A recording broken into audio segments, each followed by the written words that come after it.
Hi guys, ಎಲ್ರಿಗೂ ನಮಸ್ಕಾರ.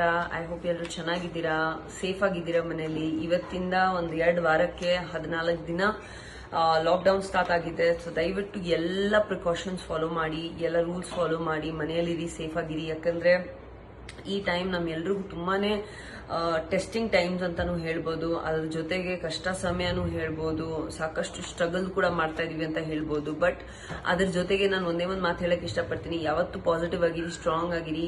ಏನ್ ಬೇಕಾದ್ರೂ ಆದ್ರೂ ನಾವಂತೂ ಅದನ್ನ ನಮ್ಮ ಡಿಫೀಟ್ ಮಾಡಕ್ಕೆ ಬಿಡಲ್ಲ. ಈ ಕೊರೋನಾನ ನಾವು ಬಿಡೀಟ್ ಮಾಡಲೇಬೇಕು, ಮಾಡೇ ಮಾಡ್ತೀವಿ. ನಾವೆಲ್ಲರೂ ಒಟ್ಟಿಗಿರ್ಬೇಕು.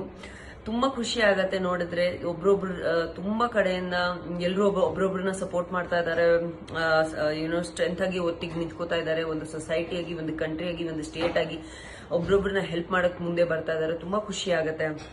ನಮ್ಮ ಟ್ರಸ್ಟ್ ಕಡೆಯಿಂದ ನಾವು ಸಾಕಷ್ಟು ಆಕ್ಟಿವಿಟೀಸ್ ಮಾಡ್ತಾ ಇದೀವಿ. ಅದು ನಿಮ್ಮೆಲ್ಲ ಪ್ರೀತಿ ಪ್ರೋತ್ಸಾಹ ಇದೆ ನಮಗೆ.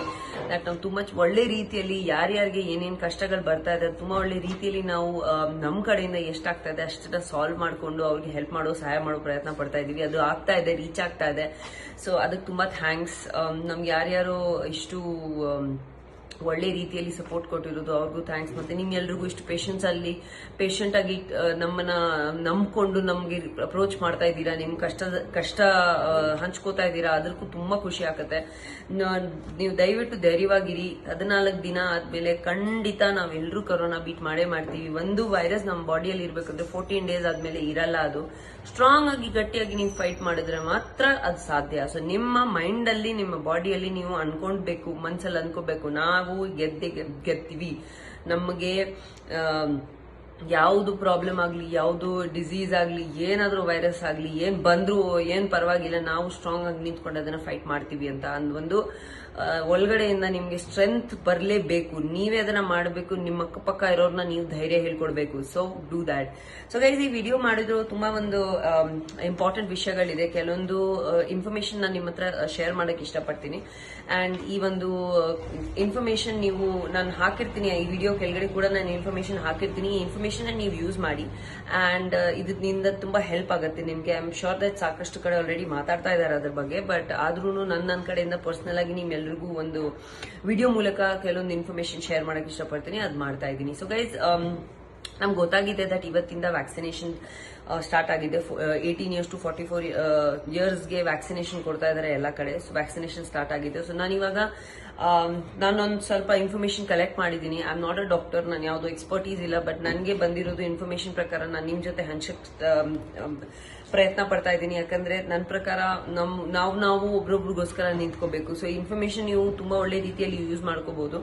ಅಂಡ್ ಇದರಿಂದ ಬೆನಿಫಿಟ್ ಕೂಡ ಆಗತ್ತೆ ನಿಮ್ಗೆ. ಸೊ ಬೇಸಿಕಲಿ ನಾನು ಹೇಳ್ದ ಹಾಗೆ ಇವತ್ತಿಂದ 18 to 44 years ವ್ಯಾಕ್ಸಿನೇಷನ್ ಸ್ಟಾರ್ಟ್ ಆಗಿದೆ. ಎಲ್ಲ ಕಡೆ ಕೊಡ್ತಾ ಇದ್ದಾರೆ. ಬ್ಯಾಂಗ್ಳೂರಲ್ಲಿ ಇಂಥ ಹಾಸ್ಪಿಟಲ್ಸ್ ಅಲ್ಲಿ ಕೊಡ್ತಾ ಇದ್ದಾರೆ. So please make a note of it. KC general hospital ಅಲ್ಲಿ ಕೊಡ್ತಾ ಇದ್ದಾರೆ, ಜಯನಗರ್ ಜನರಲ್ ಹಾಸ್ಪಿಟಲ್ ಅಲ್ಲಿ ಕೊಡ್ತಾ ಇದ್ದಾರೆ, CV ರಾಮನ್ ಜನರಲ್ ಹಾಸ್ಪಿಟಲ್ ಅಲ್ಲಿ ಕೊಡ್ತಾ ಇದ್ದಾರೆ, ಗವರ್ಮೆಂಟ್ ಮೆಡಿಕಲ್ ಕಾಲೇಜಸ್ ಅಲ್ಲಿ ಕೊಡ್ತಾ ಇದ್ದಾರೆ, ESI ಹಾಸ್ಪಿಟಲ್ ಅಲ್ಲಿ ಕೊಡ್ತಾ ಇದ್ದಾರೆ, ನಿಮ್ಹ್ಯಾನ್ಸ್ ಅಲ್ಲಿ ಕೊಡ್ತಾ ಇದ್ದಾರೆ. ಸೊ ಈ ಗೈಸ್ ಈ ಸೆಂಟರ್ಸ್ ಇದೆ ಬ್ಯಾಂಗ್ಳೂರಲ್ಲಿ. ಸೊ ನೀವು ಹೋಗಿ ನಿಮ್ಮ ವ್ಯಾಕ್ಸಿನೇಷನ್ ಶಾಟ್ಸ್ ನೀವು ತಗೋಬಹುದು. ಅಂಡ್ ಅದ್ರ ಜೊತೆಗೆ ಇವಾಗ ಬ್ಯಾಂಗ್ಳೂರ್ ಬಿಟ್ಟು ಆಚೆ ಆಲ್ ಓವರ್ ಕರ್ನಾಟಕ ಯಾವ್ಯಾವ ಡಿಸ್ಟ್ರಿಕ್ಟ್ಸ್ ಅಲ್ಲಿ ವ್ಯಾಕ್ಸಿನೇಷನ್ ತಗೋಬೇಕು ಅಂತ ನೀವು ಇದೀರಾ ಅಂದ್ರೆ ಡಿಸ್ಟ್ರಿಕ್ಟ್ ಹಾಸ್ಪಿಟಲ್ಸ್ ಅಲ್ಲೆಲ್ಲ ಅವೈಲೇಬಲ್ ಇದೆ ವ್ಯಾಕ್ಸಿನೇಷನ್. ಗವರ್ಮೆಂಟ್ ಮೆಡಿಕಲ್ ಕಾಲೇಜಸ್ ಅಲ್ಲಿ ವ್ಯಾಕ್ಸಿನೇಷನ್ ಅವೈಲೇಬಲ್ ಇದೆ. ಆಮೇಲೆ ತಾಲೂಕ್ ಹಾಸ್ಪಿಟಲ್ಸ್ ಅಲ್ಲಿ ಎಲ್ಲ ಕಡೆ ವ್ಯಾಕ್ಸಿನೇಷನ್ಸ್ ಅವೈಲೇಬಲ್ ಇದೆ. ಬಟ್ ಗೈಸ್, ಈ ಒಂದು ನೀವು ಸುಮ್ನೆ ವಾಕಿಂಗ್ ಮಾಡಿದ್ರೆ ನಿಮ್ಗೆ ವ್ಯಾಕ್ಸಿನೇಷನ್ ಯಾರು ಹಾಕಲ್ಲ. ನೀವು ರಿಜಿಸ್ಟರ್ ಮಾಡಬೇಕು.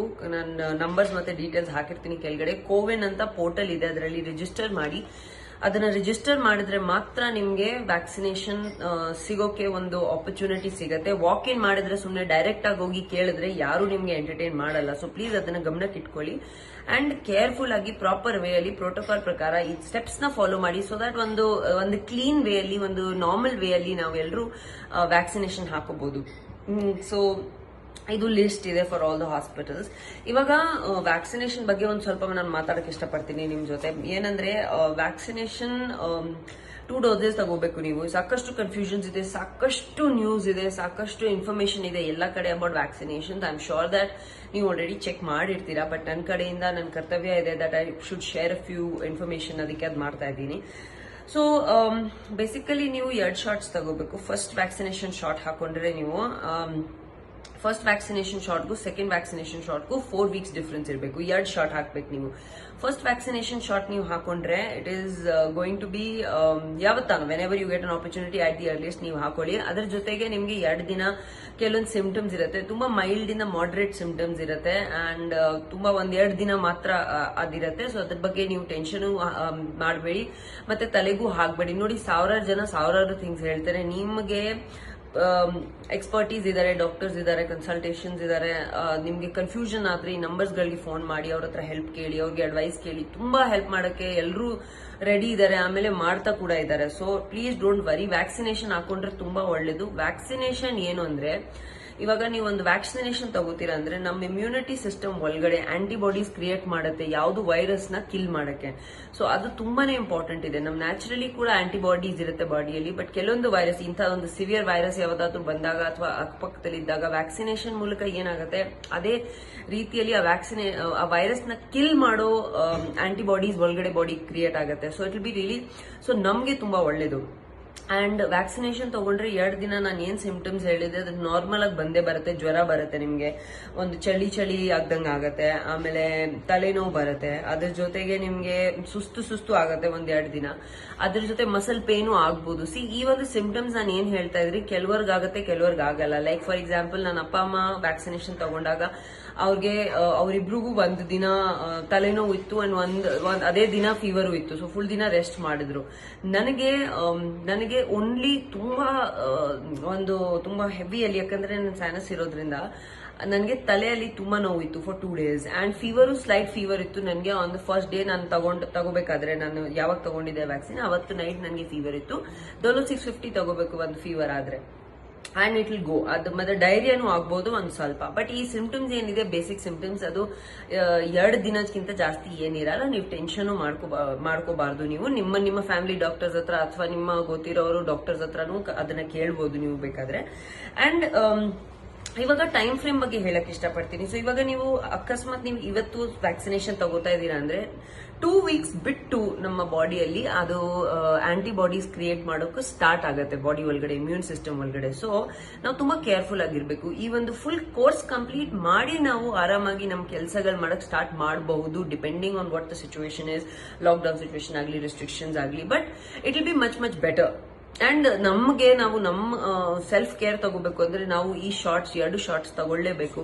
ಒಂದು 4 weeks ಗ್ಯಾಪ್ ಅಲ್ಲಿ ತಗೋಬೇಕು. ಸೊ ಏನಾಗುತ್ತೆ, ಈ ಒಂದು ಆಂಟಿಬಾಡೀಸ್ ಏನಿದೆ ನಮ್ಮ ಬಾಡಿ ಒಳಗಡೆ, ಅದನ್ನ 2 ವಾರ ಆದ್ಮೇಲೆ it starts making those antibodies in the body. So ಏನಾಗುತ್ತೆ, ಅವಾಗ ವರ್ಕ್ ಮಾಡಕ್ ಸ್ಟಾರ್ಟ್ ಆಗುತ್ತೆ ಅದು. So it is going to be really helpful for you. ಆಮೇಲೆ ಒಂದು ಫಸ್ಟ್ ಶಾಟ್ಗೂ ಸೆಕೆಂಡ್ ಶಾಟ್ ನೀವು 4 weeks ಗ್ಯಾಪ್ ಕೊಡಬೇಕು. 4 weeks ಆದ್ಮೇಲೆ ನೀವು ಸೆಕೆಂಡ್ ಶಾಟ್ ಯಾವಾಗ ತಗೋತೀರಾ ಅವಾಗ ಓಕೆ, ಫಿನಿಶ್ ಆಯ್ತು, ಬನ್ನಿ ಪಾರ್ಟಿ ಮಾಡೋಣ, ಏನ್ ಬೇಕಾದ್ರೂ ಮಾಡ್ಬೋದು, ಆ ತರ ಮಾಡಬೇಡಿ ದಯವಿಟ್ಟು. You have to wait. ಅದಾದ್ಮೇಲೆ ಕೂಡ 2 week ಆದ್ಮೇಲೆ, ಸೊ ಸೆಕೆಂಡ್ ಡೋಸ್ ನ 2 weeks ಆದ್ಮೇಲೆ, 2 ವಾರ ಆದ್ಮೇಲೆ ನೀವು ಆರಾಮಾಗಿ ಕೋರ್ಸ್ ಕಂಪ್ಲೀಟ್ ಆಗಿದೆ ವ್ಯಾಕ್ಸಿನೇಷನ್ದು ಅನ್ಕೊಂಡು ನೀವು ಆರಾಮಾಗಿ ಇರ್ಬೋದು. ಅಂತದ್ರಲ್ಲಿ ಟಿಲ್ ದಟ್ ಟೈಮ್ ದಯವಿಟ್ಟು ಹುಷಾರಾಗಿರಿ. ಆಮೇಲೆ ಆಚೆ ಓಡಾಡಬೇಡಿ, ಸೇಫ್ ಆಗಿರಿ. ಯಾಕಂದ್ರೆ ಆಲ್ರೆಡಿ ಲಾಕ್ ಡೌನ್ಸ್ ನಡೀತಾ ಇದೆ, ಎಲ್ಲ ಕೆಲಸಗಳು ಮನೆಯಿಂದ ಆಗ್ತಾ ಇದೆ. ನಾವೆಲ್ಲರೂ ಮನೆಯಲ್ಲಿ ಇದೀವಿ. ಒಂದು ತುಂಬಾ ಸ್ಟ್ರಾಂಗ್ ರೀಸನ್ ಇರೋದ್ರಿಂದ ನಾವು ಮನೆಯಲ್ಲಿ ಇದೀವಿ. Because it is important for us to beat this pandemic, beat this virus. So ಅದ್ ಮಾಡ್ಬೇಕು ಅಂದ್ರೆ ನಾವು ಅದು ಚೈನ್ ಲಿಂಕ್ ಬ್ರೇಕ್ ಮಾಡಬೇಕು. ಅದಕ್ಕೆ ನಾವು ಒಬ್ರೊಬ್ರನ್ನ ಮೀಟ್ ಮಾಡಬಾರ್ದು, ಸೋಷಿಯಲ್ ಡಿಸ್ಟೆನ್ಸಿಂಗ್ ಮೇಂಟೈನ್ ಮಾಡಬೇಕು. ಆಚೆ ಹೋದ್ರೆ ಆಲ್ಕೋಹಾಲ್ ಬೇಸ್ಡ್ ಸ್ಯಾನಿಟೈಸರ್ ಯೂಸ್ ಮಾಡಿ, ಯಾಕಂದ್ರೆ it will kill the germs immediately. ಅದ್ರ ಜೊತೆಗೆ ಡಬಲ್ ಮಾಸ್ಕ್ ಹಾಕೊಳ್ಳಿ. ಇವಾಗ ನಿಮ್ಮ ನಾರ್ಮಲ್ ಮೆಡಿಕಲ್ ಮಾಸ್ಕ್ ಮೇಲೆ N95 ಆಗಲಿ, ಡಬಲ್ ಮಾಸ್ಕ್, ಯಾಕಂದ್ರೆ it will protect you in a double way. And ಎಷ್ಟಾಗತ್ತೆ ಅಷ್ಟು ಅವಾಯ್ಡ್ ಮಾಡಿ ಆಚೆ ಹೋಗೋದು. ಬಟ್ ಅಕಸ್ಮಾತ್ ನೀವು ಆಚೆ ಹೋಗ್ಬೇಕು ಅಂದ್ರೂ please follow the protocol, follow the instructions very very carefully. ಹುಷಾರಾಗಿರ್ಬೇಕು. ಯಾಕಂದ್ರೆ ನಾವು ಸ್ವಂತ ನಮಗೋಸ್ಕರ ರೆಸ್ಪಾನ್ಸಿಬಿಲಿಟಿ ಇಲ್ಲ, ನಮ್ಮ ಅಕ್ಕಪಕ್ಕದಲ್ಲಿ ತುಂಬಾ ಜನ ಇದಾರೆ, ಯಾರ ಲೈಫ್ ನಮ್ಮ ಮೇಲೆ ಡಿಪೆಂಡ್ ಆಗುತ್ತೆ, ಯಾರ ರೆಸ್ಪಾನ್ಸಿಬಿಲಿಟಿ ನಮ್ಮ ಮೇಲೆ ಇದೆ. ನಾವು ಬೇಕಾದ್ರೆ ಯಂಗ್ ಪೀಪಲ್ ಓಕೆ ಫೈಟ್ ಮಾಡಬಹುದು, ಬಟ್ ನಮ್ಮ ಅಕ್ಕಪಕ್ಕ ಇರೋರು ಪ್ರತಿಯೊಬ್ರು ಪರ್ಸನ್ ಫಿಟ್ ಮತ್ತೆ ಯಂಗ್ ಇರಲ್ಲ. ಅಂಡ್ ನೀವು ನೋಡ್ತಾ ಇದ್ದೀರಾ ಹೇಗೆ ಈ ವೈರಸ್ ಯಾವಾಗ ಬೇಕಾದ್ರೂ ಇಮಿಡಿಯೇಟ್ ಆಗಿ ಲಂಗ್ಸ್ ಎಫೆಕ್ಟ್ ಆಗ್ತಾ ಇದೆ. ಇದು ಸೆಕೆಂಡ್ ವೇವ್ ಫಸ್ಟ್ ವೇವ್ ತರ ಇಲ್ಲ. ಸೊ ದಯವಿಟ್ಟು ಅದನ್ನ ಕ್ಯಾಶುಯಲ್ ಆಗಿ ತಗೊಳ್ಳೇಬೇಡಿ ನೀವು. ಅಂಡ್ ಗೈಸ್ ನಾನು ಡೀಟೇಲ್ಸ್ ಹಾಕಿರ್ತೀನಿ ಎಲ್ಲ. ಸೊ ನನ್ನ ಕಡೆಯಿಂದ ಏನಾದರೂ ಹೆಲ್ಪ್ ಅಥವಾ ಸಹಾಯಕ್ಕಿದ್ರೆ ನೀವು ಕಾಮೆಂಟ್ಸ್ ಬಾಕ್ಸ್ ಅಲ್ಲಿ ನನ್ನ ಕ್ವೆಶನ್ಸ್ ಕೇಳ್ಬೋದು. But I am not a doctor, I am just trying to be a friend and a family to you. And ನನ್ನ ಕಡೆಯಿಂದ ಎಷ್ಟಾಗ್ತಾ ಇದೆ ಅಷ್ಟು ಸಹಾಯ ಮತ್ತೆ ಸೇವೆ ಮಾಡಕ್ ಟ್ರೈ ಮಾಡ್ತಾ ಇದ್ದೀನಿ ಎಲ್ರಿಗೂ. ತುಂಬಾ ಕಷ್ಟದಲ್ಲಿದ್ದಾರೆ ಜನ, ಸೊ ಅವ್ರಿಗೂ ಸ್ವಲ್ಪ ನಮ್ಮ ಕಡೆಯಿಂದ ಸಹಾಯ ಆದ್ರೆ ತುಂಬಾ ಚೆನ್ನಾಗಿರುತ್ತೆ ಅಂತ. So please stay safe and stay at home, but keep positive, keep smiling.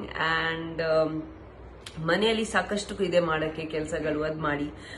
ಪಾತ್ರೆ ತೊಳಿ, ಇಲ್ಲಾಂದ್ರೆ ಕಸ ಗುಡಿಸಿ, ಅಥವಾ ಇಲ್ಲಾಂದ್ರೆ ಸ್ವೀಪಿಂಗ್ ಮಾಡಿ, ಇಲ್ಲಾಂದ್ರೆ ಕ್ಲೀನಿಂಗ್ ಮಾಡಿ, ಡಸ್ಟಿಂಗ್ ಮಾಡಿ, ಅಪ್ಪ ಅಮ್ಮ ಜೊತೆ ಟೈಮ್ ಸ್ಪೆಂಡ್ ಮಾಡಿ.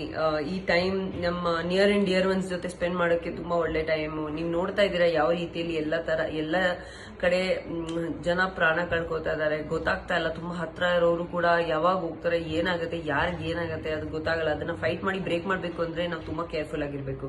So please stay safe and lots of love and see you soon.